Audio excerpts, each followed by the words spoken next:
Wow, can I just say that this movie was one of the best movies I've seen in years, apart from The Batman, which I absolutely love.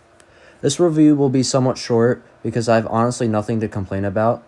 The movie's plot was amazing, with Pete Maverick Mitchell being brought back by the request of Iceman, who was also in the original. And speaking of the original, I wasn't a huge fan of the original. I don't get the hype around it, mostly because it was just dull to me, but this one was 10 times better than that. But anyways, Maverick returns and is instructed to teach these group of young men and women to learn to work as a team to complete this mission of blowing up the enemy's base and this underground place where they keep weapons, I'm pretty sure it is.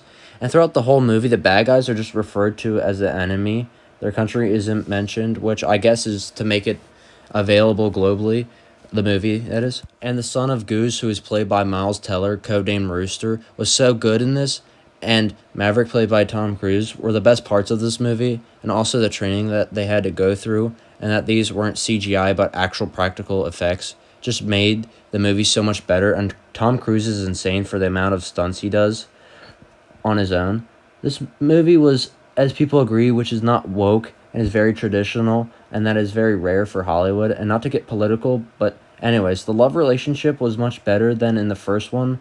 The first movie was kind of cheesy, and the romance took up too much of the movie, and I'm glad it didn't for this one, and it was mainly just what the movie is supposed to be, which is flying.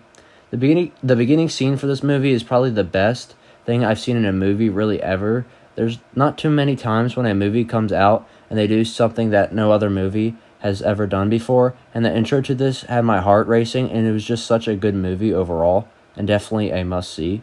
Also, the scene with Maverick going to see Iceman in person, who was played by Val Kilmer, was a very emotional scene, which was very odd with Val Kilmer, who can no longer talk because his vocal cords are not there due to throat cancer. He communicates by typing on a computer. I just thought that I would mention this scene because when watching it, it was very saddening and confusing at the same time. I don't think I have any other things to say about the movie, except for how the tense relationship between Rooster and Maverick turns from hate to love because of Rooster blaming his father's death on Maverick, which was totally out of his control. But throughout most of the movie, we get a sad Tom Cruise who mourns the death of Goose and is mentally struggling with that.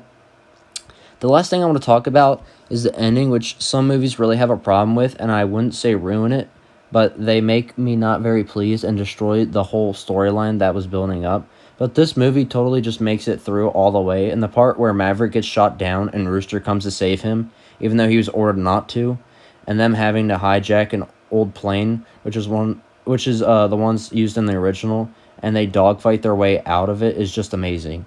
Okay, so that pretty much wraps up my review. This was very short, but that's because I didn't have much to complain about.